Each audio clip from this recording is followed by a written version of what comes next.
વસ્તુ બંધ કરો ને સાહેબ, એ પહેલી જોઈએ. ડાયાબિટીસ થાય ત્યાં સુધી તમને ગળ્યું ના ભાવતું હોય, પણ ડૉક્ટર એમ કે ગળ્યું નહીં ખાવાનું એટલે તરત એમ થાય કે પેંડો ખાઉં, આઈસ્ક્રીમ ખાઉં, શીરો ખાઉં. ઉપવાસ કર્યો હોય ને, આમ તમે દિવસમાં સવારથી કામ કરતા હો ને તો તમને ભૂખ યાદે ના આવે, પણ જેવો તમે સવાર નક્કી કરો ને કે આજ મારે ઉપવાસ, એટલે 11 વાગ્યાથી વિચાર આવવા માંડે ખાવાના. ઘણાને તો ખાવાની સુગંધ આવે, બન્યું ના હોય તોય. જે બંધ કરો એ બધું આપણને પહેલું જોઈએ. એ માણસનો સ્વભાવ છે. જેના ઉપર બેન લગાડો, જે માટે નિયમ બનાવો, જે માટે કાયદા ઘડો, એ તોડવા એ આપણો સ્વભાવ છે, આપણો શોખ છે. તમે વિચાર કરો કે ટ્રાફિકમાં સુરતમાં તમે બધા જ પ્રવાસ કરો છો. કોઈક મોટરસાયકલ ચલાવતું હશે, કોઈક ગાડી ચલાવતું હશે, કોઈક 2 વ્હીલર ચલાવતું હશે, કોઈક એક્ટિવા ચલાવતું હશે. કેટલા લોકો સર્કલને આંટો મારીને આમ ટર્ન લે છે?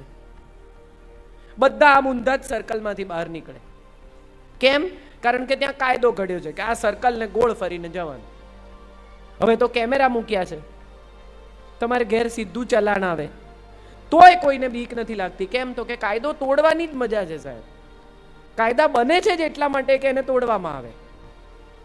ડોક્ટરને ત્યાં બધા જાય, બેઠા હોય, એક ભાઈ આવે વટબંધ કડક કપડાં પહેરીને, પોતાનું કાર્ડ અંદર મોકલે. કાર્ડ અંદર જાય એટલે ડોક્ટર તરત બાકીના બેઠેલાને છોડી દે, તમને અંદર બોલાવી લે. અને જતા જતા એને એ આનંદ નથી કે મારો નંબર વહેલો આવ્યો, કે મારો ટાઈમ બચ્યો. એને આનંદ શું છે કે આ બધા બેઠા છે ને હું જાઉં છું. જતા જતા આમ જોતા જાય, જોયું મને કેવો બોલાવી લીધો. નવી ગાડી લે માણસ. ગાડી લે એટલે પહેલા દિવસે તો જુએ કે પડોશી કંઈ બોલ્યા, કંઈ જોયું, કોઈએ રિએક્ટ કર્યું, કોઈએ વખાણ કર્યા, ના.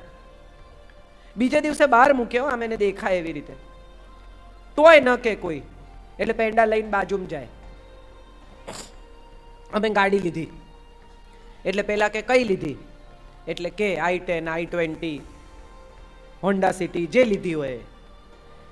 એટલે પેલા એ શોખથી સરસ પેંડો ખાય, બહુ સરસ, હો બહુ સરસ, વેરી ગુડ, લો હવે તો તમારી ગાડી હશે તો અમને ફાયદો. આવી બધી વાતો થાય. બારણું બંધ થાય ને એટલે પેલા જેને અંદર છે ને પડોશી એમ કે તો કાળા ધોળા કરે એટલે લે, આપણાથી ના લેવાય. એને તમારા પેંડાનો આનંદ નથી. અને બહાર નીકળીને શું કે, જોયું એનું મોઢું કેવું પડી ગયું હતું? તમને તમારા પેંડાનો આનંદ નથી. આપણે કર્યું શું? સામ સામે એકબીજામાં ઈર્ષ્યા જન્માવાનું કામ કર્યું. એણે પણ દિલથી તમારા વખાણ નથી કર્યા, તમે પણ દિલથી એની શુભેચ્છા નથી માંગી. આપણે બધા આવા થઈ ગયા છે. દેખાડો, દંભ સમાજમાં કેટલો બધો છે. બીજા શું કહેશે એ બહુ મહત્વનું છે. આપણે શું કરીએ છીએ કાંઈ મહત્વનું નથી. સામેનો માણસ શું વિચારશે એ પણ જો આપણે વિચારીએ તો એ શું વિચારશે? આપણે બધા એ જ વિચારીએ છીએ. સબસે બડા રોગ ક્યાં કહેંગે લોગ.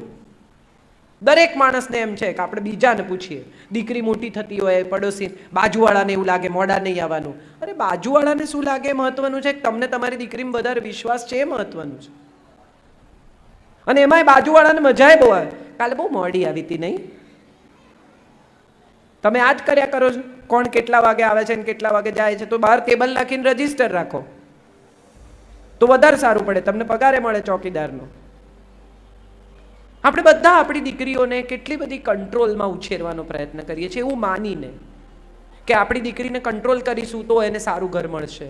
આપણે એને અમુક રીતે સંસ્કારી બનાવીએ, આપણે એને આમ કરીએ, આપણે એને તેમ કરીએ, પૂછ કરે. મમ્મી આખો દિવસ એની પાછળ પડેલી રહે. સ્લીવલેસ પહેરે તો કે સ્લીવલેસ નહીં પહેરવાનું, ટૂંકું પહેરે તો કે આ તો ટૂંકું છે, આ તો આમ છે, આનું તો આમ છે.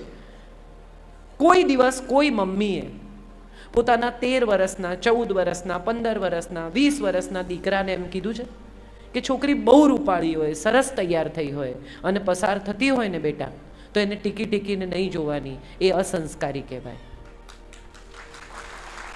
આપણે દીકરી માટે તો બધું બહુ કરીએ છીએ. દીકરીને બહુ કંટ્રોલમાં રાખીએ. 7 વાગે આવી જવાનું, નામ નહીં કરવાનું, જમાનો ખરાબ છે, દુનિયા આવી છે. આ જમાનો એટલે શું? દુનિયા એટલે કોણ? આપણે જ બધા. એ જ લોકો જે આપણી આસપાસ રહે છે, એ જ લોકો જેને આપણે ઓળખીએ છીએ, એ જ લોકો જે આપણી દુનિયામાં વસે છે, એ જ સમાજ છે. સમાજ કંઈ જુદો નથી, સમાજ કંઈ બહારથી નથી આવતો, સમાજને માટે કંઈ શિંગડા નથી ઉગતા. મહત્વનું એ છે કે આપણે આપણી દીકરીને એવું શીખવીએ કે સ્કૂટર પર જતી હોય, 2 વ્હીલર પર જતી હોય અને કોઈ છોકરો એની પાછળ પાછળ આવતો હોય ને તો ઊભું રાખે અને એવું કહે કે ચાલ આવું જ મારા પપ્પાને મળવા આવું જ. એટલી હિંમત આપો તમારી દીકરી. ભાગી છૂટે, ડરી જાય, પરસેવે રેપઝેપ થઈ જાય, હવે ક્યાં જવું એ ખબર ના પડે, એનો કોઈ અર્થ જ નથી. એને બદલે ઊભી રહે અને પીછો કરનારા છોકરાને એમ કહી શકે ચાલ મારે ઘેર આવવું છે ને મારું ઘર જોવું છે ને તાર લઈ જાઉં ચાલ. તો એ વાતની મજા છે. તમને તમારી દીકરીમાં એટલો વિશ્વાસ હોય કે પડોશી આગળ પાછળ ઉપર નીચે આજુબાજુ કોઈ કંઈ પણ કે તમે તમારા પોતાના વિશ્વાસથી એવું કહી શકો કે મારી દીકરી કશું જ ખોટું કરે નહીં, મારે સાંભળવું જ નથી, મારી દીકરીની વાત લઈને મારી પાસે આવશો જ નહીં, બીજું કંઈ હોય તો કહો, ખાંડ જોઈએ છે તો લાવો વાડકી. ઘણા લોકો વાડકીમાં ખાંડ લઈને આવે, આ વાડકીમાં ખાંડ ભરી આપો ને પછી બાકીનો ટાઈમ વાટે. તમે ખાંડ લઈને આવો એટલી વાર તમારા મગજમાં ઝેર નાખે. ન સાંભળશો બીજાનું. આ તમારું સંતાન છે, એને તમે જન્મ આપ્યો છે, તમે ઉછેર્યું છે, તમારા સંસ્કારમાં મોટું થયું છે આ બાળક. તમે ભરોસો નહીં કરો તો દુનિયાના લોકો કેવી રીતે ભરોસો કરશે એના પર? તમને જ તમારા બાળકમાં વિશ્વાસ નથી તો તમે એવી આશા કઈ રીતે રાખી શકો કે દુનિયાના લોકો તમારા બાળકમાં વિશ્વાસ રાખે? સૌથી પહેલો ભરોસો કોણ કરે? માં કરે. સૌથી પહેલો વિશ્વાસ અને સન્માન કોણ આપે? પિતા આપે.